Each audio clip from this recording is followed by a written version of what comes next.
英語聞き流しリスニング、英語テキストと MP3 ダウンロード、その他の物語はホームページからお聞きいただけます。88thpp.com 88thpp.com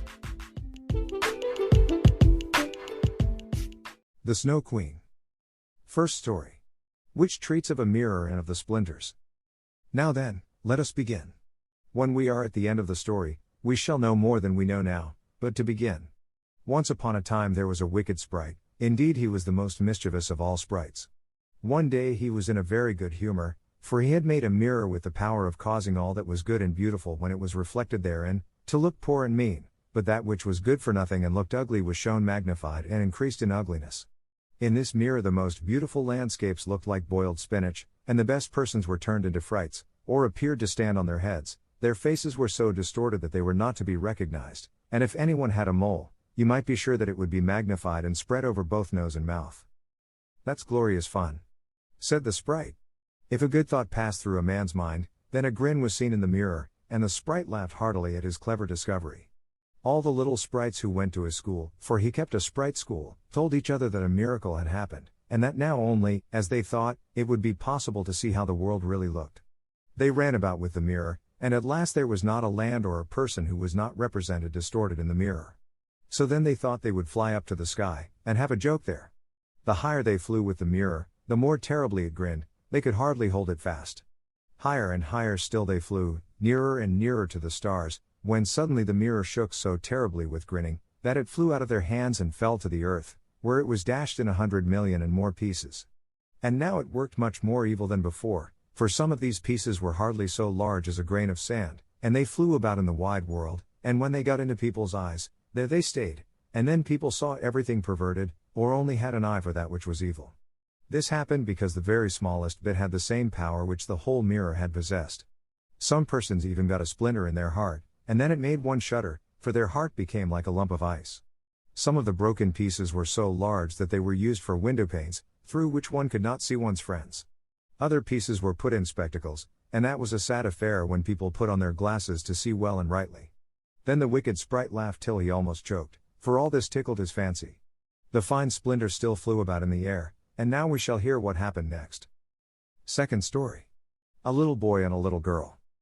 In a large town, where there are so many houses, and so many people, that there is no roof left for everybody to have a little garden, and where, on this account, most persons are obliged to content themselves with flowers in pots, there lived two little children, who had a garden somewhat larger than a flower pot. They were not brother and sister, but they cared for each other as much as if they were. Their parents lived exactly opposite. They inhabited two garrets, and where the roof of the one house joined that of the other, and the gutter ran along the extreme end of it, there was to each house a small window. One needed only to step over the gutter to get from one window to the other. The children's parents had large wooden boxes there, in which vegetables for the kitchen were planted, and little rose trees besides. There was a rose in each box, and they grew splendidly. They now thought of placing the boxes across the gutter, so that they nearly reached from one window to the other, and looked just like two walls of flowers. The tendrils of the peas hung down over the boxes, and the rose trees shot up long branches, twined round the windows, and then bent towards each other. It was almost like a triumphant arch of foliage and flowers. The boxes were very high, and the children knew that they must not creep over them, so they often obtained permission to get out of the windows to each other, and to sit on their little stools among the roses, where they could play delightfully. In winter there was an end of this pleasure. The windows were often frozen over, but then they heated copper farthings on the stove, and laid the hot farthing on the window pane, and then they had a capital peephole, quite nicely rounded, and out of each peeped a gentle friendly eye. It was the little boy and the little girl who were looking out. His name was Kay, hers was Gerda. In summer, with one jump, they could get to each other, but in winter they were obliged first to go down the long stairs, and then up the long stairs again, and out of doors there was quite a snowstorm. "It is the white bees that are swarming," said Kay's old grandmother. "Do the white bees choose a queen?" asked the little boy, for he knew that the honeybees always have one. "Yes," said the grandmother, "she flies where the swarm hangs in the thickest clusters. She is the largest of all, and she can never remain quietly on the earth, but goes up again into the black clouds. Many a winter's night she flies through the streets of the town, and peeps in at the windows, and they then freeze in so wondrous a manner that they look like flowers." "Yes, I have seen it," said both the children, and so they knew that it was true. "Can the Snow Queen come in?" said the little girl. "Only let her come in," said the little boy. "Then I'd put her on the stove, and she'd melt." And then his grandmother patted his head and told him other stories. In the evening, when little Kay was at home, and half undressed, he climbed up on the chair by the window and peeped out of the little hole. A few snowflakes were falling, and one, the largest of all, remained lying on the edge of a flower pot. The flake of snow grew larger and larger, and at last it was like a young lady, dressed in the finest white gauze, made of a million little flakes like stars.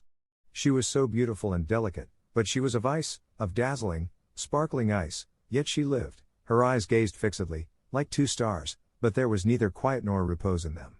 She nodded towards the window, and beckoned with her hand.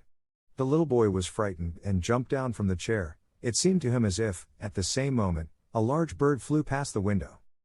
The next day it was a sharp frost, and then the spring came, the sun shone, the green leaves appeared, the swallows built their nests, the windows were opened, and the little children again sat in their pretty garden, high up on the leads at the top of the house. That summer the roses flowered in unwonted beauty. The little girl had learned a hymn, in which there was something about roses, and then she thought of her own flowers, and she sang the verse to the little boy, who then sang it with her. "The rose in the valley is blooming so sweet, and angels descend there the children to greet." And the children held each other by the hand, kissed the roses, looked up at the clear sunshine, and spoke as though they really saw angels there. What lovely summer days those were! How delightful to be out in the air, near the fresh rose bushes, that seem as if they would never finish blossoming. Kay and Gerda looked at the picture book full of beasts and of birds, and it was then, the clock in the church tower was just striking 5, that Kay said, "Oh, I feel such a sharp pain in my heart, and now something has got into my eye." The little girl put her arms around his neck.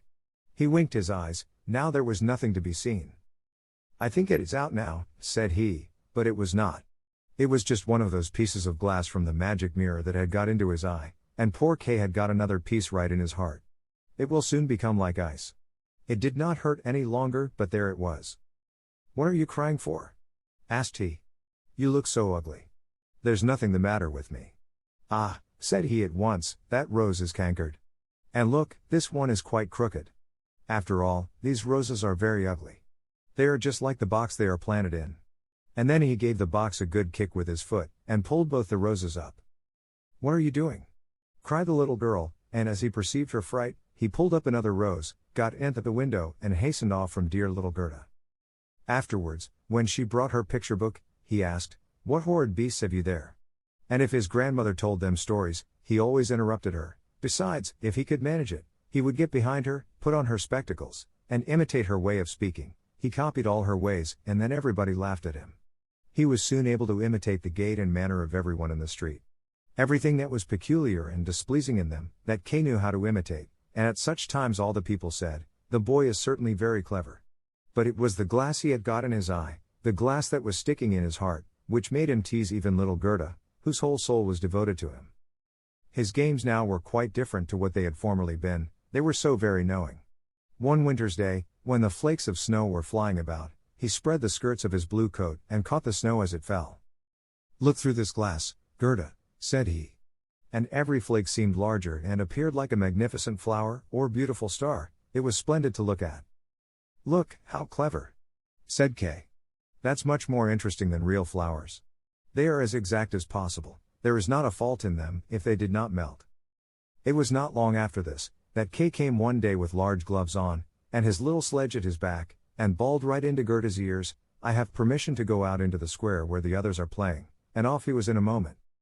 There, in the marketplace, some of the boldest of the boys used to tie their sledges to the carts as they passed by, and so they were pulled along, and got a good ride. It was so capital. Just as they were in the very height of their amusement, a large sledge passed by. It was painted quite white, and there was someone in it wrapped up in a rough white mantle of fur, with a rough white fur cap on his head. The sledge drove round the square twice, and Kay tied on his sledge as quickly as he could, and off he drove with it. On they went quicker and quicker into the next street, and the person who drove turned round to Kay, and nodded to him in a friendly manner, just as if they knew each other. Every time he was going to untie his sledge, the person nodded to him, and then Kay sat quiet, and so on they went till they came outside the gates of the town. Then the snow began to fall so thickly that the little boy could not see an arm's length before him, but still on he went, when suddenly he let go the string he held in his hand in order to get loose from the sledge, but it was of no use. Still the little vehicle rushed on with the quickness of the wind. He then cried as loud as he could, but no one heard him. The snow drifted and the sledge flew on, and sometimes it gave a jerk as though they were driving over hedges and ditches. He was quite frightened, and he tried to repeat the Lord's Prayer, but all he could do, he was only able to remember the multiplication table. The snowflakes grew larger and larger, till at last they looked just like great white fowls. Suddenly they flew on one side, the large sledge stopped, and the person who drove rose up. It was a lady, her cloak and cap were of snow. She was tall and of slender figure, and of a dazzling whiteness. It was the Snow Queen. "We have traveled fast," said she, "but it is freezingly cold. Come under my bearskin." And she put him in the sledge beside her, wrapped the fur round him, and he felt as though he were sinking in a snow wreath. "Are you still cold?" asked she, and then she kissed his forehead. Ah! It was colder than ice, it penetrated to his very heart, which was already almost a frozen lump. It seemed to him as if he were about to die, but a moment more and it was quite congenial to him, and he did not remark the cold that was around him. My sledge. Do not forget my sledge. It was the first thing he thought of. It was there tied to one of the white chickens, who flew along with it on his back behind the large sledge. The Snow Queen kissed Kay once more, and then he forgot little Gerda, grandmother, and all whom he had left at his home. "Now you will have no more kisses," said she, "or else I should kiss you to death." Kay looked at her. She was very beautiful, a more clever, or a more lovely countenance he could not fancy to himself, and she no longer appeared of ice as before, when she sat outside the window and beckoned to him. In his eyes she was perfect, he did not fear her at all, and told her that he could calculate in his head and with fractions, even, that he knew the number of square miles there were in the different countries, and how many inhabitants they contained, and she smiled while he spoke.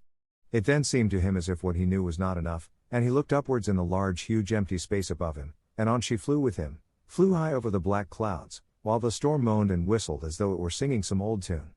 On they flew over woods and lakes, over seas and many lands, and beneath them the chilling storm rushed fast, the wolves howled, the snow crackled, above them flew large screaming crows, but higher up appeared the moon, quite large and bright, and it was on it that Kay gazed during the long, long winter's night, while by day he slept at the feet of the Snow Queen.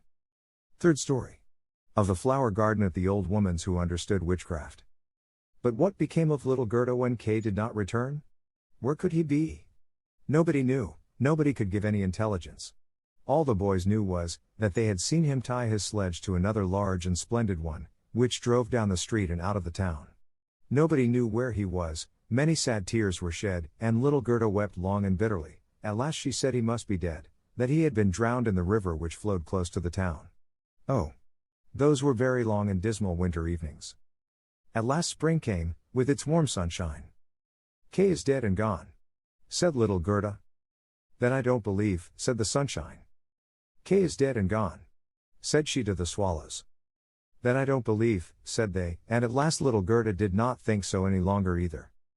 "I'll put on my red shoes," said she, one morning, "Kay has never seen them, and then I'll go down to the river and ask there." It was quite early. She kissed her old grandmother, who was still asleep, put on her red shoes, and went alone to the river. "Is it true that you have taken my little playfellow? I will make you a present of my red shoes, if you will give him back to me." And, as it seemed to her, blue waves nodded in a strange manner. Then she took off her red shoes, the most precious things she possessed, and threw them both into the river. But they fell close to the bank, and the little waves bore them immediately to land. It was as if the stream would not take what was dearest to her, for in reality it had not got little Kay. But Gerda thought that she had not thrown the shoes out far enough, so she clambered into a boat which lay among the rushes, went to the farthest end, and threw out the shoes. But the boat was not fastened, and the motion which she occasioned, made it drift from the shore. She observed this, and hastened to get back, but before she could do so, the boat was more than a yard from the land, and was gliding quickly onward. Little Gerda was very frightened, and began to cry, but no one heard her except the sparrows, and they could not carry her to land, but they flew along the bank, and sang as if to comfort her, "Here we are. Here we are." The boat drifted with the stream. Little Gerda sat quite still without shoes, for they were swimming behind the boat, but she could not reach them, because the boat went much faster than they did. The banks on both sides were beautiful, lovely flowers, venerable trees, and slopes with sheep and cows, but not a human being was to be seen. "Perhaps the river will carry me to little Kay," said she, and then she grew less sad. She rose, and looked for many hours at the beautiful green banks. Presently she sailed by a large cherry orchard, where was a little cottage with curious red and blue windows. It was thatched, and before it 2 wooden soldiers stood sentry, and presented arms when anyone went past. Gerda called to them, for she thought they were alive, but they, of course, did not answer. She came close to them, for the stream drifted the boat quite near the land. Gerda called still louder, and an old woman then came out of the cottage, leaning upon a crooked stick.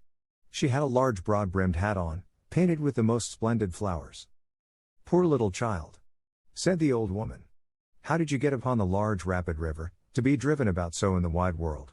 And then the old woman went into the water, caught hold of the boat with her crooked stick, drew it to the bank, and lifted little Gerda out. And Gerda was so glad to be on dry land again, but she was rather afraid of the strange old woman. "But come and tell me who you are, and how you came here," said she. And Gerda told her all, and the old woman shook her head and said, "Ahem. Ahem."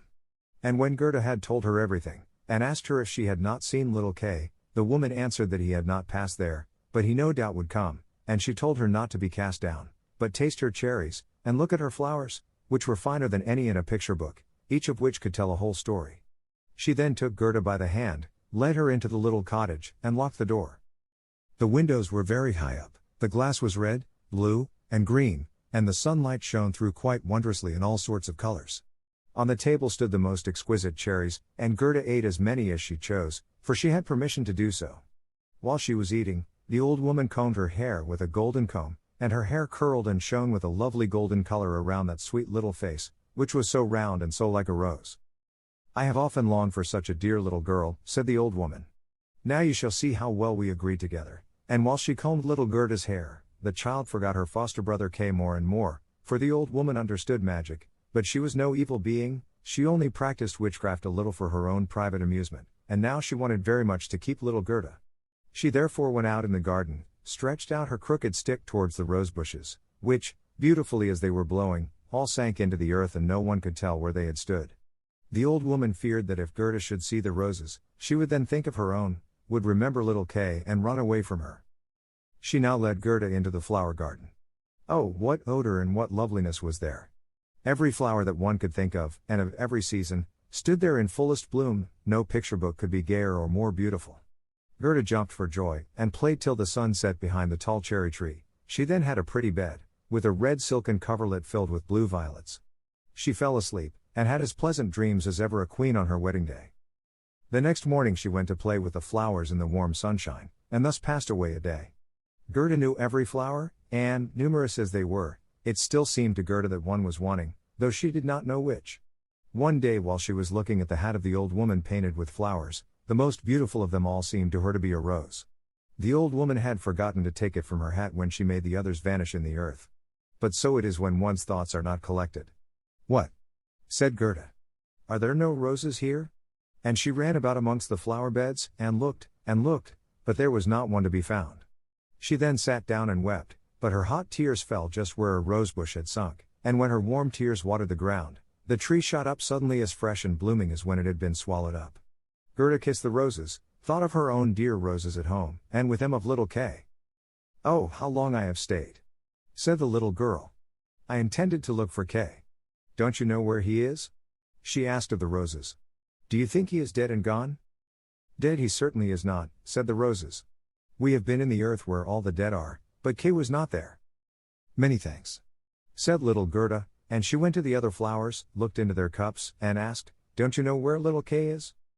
But every flower stood in the sunshine, and dreamed its own fairy tale or its own story, and they all told her very many things, but not one knew anything of Kay. Well, what did the tiger lily say? "Hearest thou not the drum? Bum. Bum. Those are the only two tones. Always bum. Bum. Hark to the plaintive song of the old woman, to the call of the priests. The Hindu woman in her long robe stands upon the funeral pile, the flames rise around her and her dead husband, but the Hindu woman thinks on the living one in the surrounding circle, on him whose eyes burn hotter than the flames, on him, the fire of whose eyes pierces her heart more than the flames which soon will burn her body to ashes. Can the heart's flame die in the flame of the funeral pile?" "I don't understand that at all," said little Gerda. "That is my story," said the lily. "What did the convolvulus say?" "Projecting over a narrow mountain path there hangs an old feudal castle. Thick evergreens grow on the dilapidated walls, and around the altar, where a lovely maiden is standing, she bends over the railing and looks out upon the rose. No fresher rose hangs on the branches than she, no apple blossom carried away by the wind is more buoyant. How her silken robe is rustling. Is he not yet come? Is it Kay that you mean? Asked little Gerda. I am speaking about my story, about my dream, answered the convolvulus. What did the snowdrops say? Between the trees a long board is hanging, it is a swing. 2 little girls are sitting in it, and swing themselves backwards and forwards. Their frocks are as white as snow, and long green silk ribbons flutter from their bonnets. Their brother, who is older than they are, stands up in the swing. He twines his arms round the cords to hold himself fast, for in one hand he has a little cup, and in the other a clay pipe. He is blowing soap bubbles. The swing moves, and the bubbles float in charming changing colors. The last is still hanging to the end of the pipe, and rocks in the breeze. The swing moves. The little black dog, as light as a soap bubble, jumps up on his hind legs to try to get into the swing. It moves, the dog falls down, barks, and is angry. They tease him, the bubble bursts. A swing, a bursting bubble, such is my song. What you relate may be very pretty, but you tell it in so melancholy a manner, and do not mention Kay. What do the hyacinths say? There were once upon a time 3 sisters, quite transparent, and very beautiful. The robe of the one was red, that of the second blue, and that of the third white. They danced hand in hand beside the calm lake in the clear moonshine. They were not elfin maidens, but mortal children.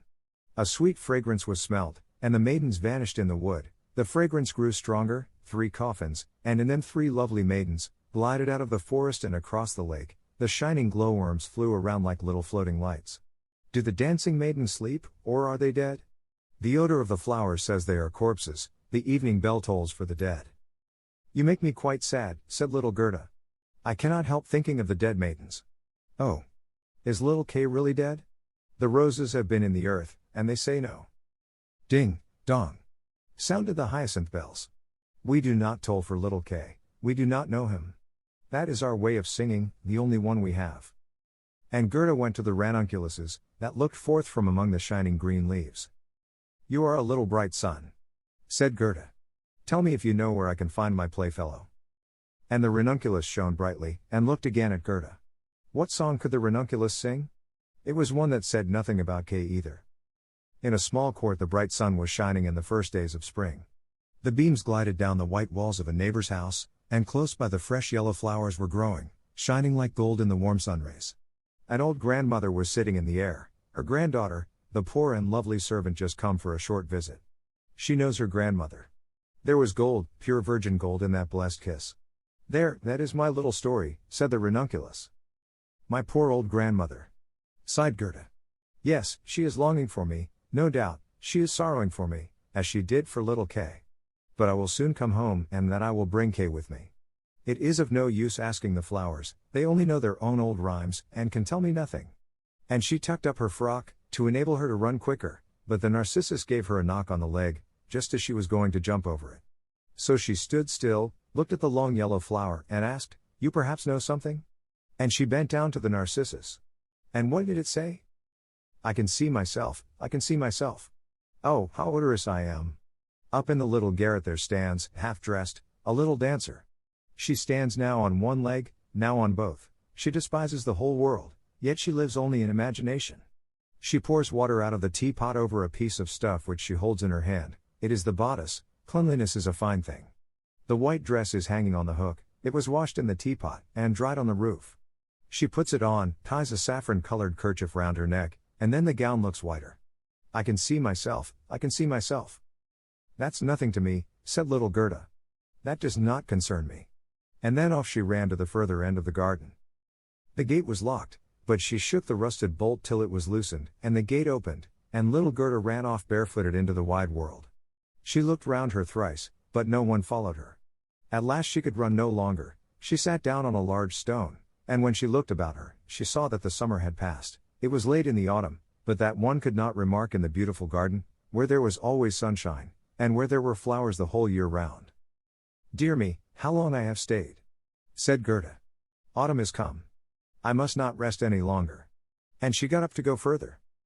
Oh, how tender and wearied her little feet were.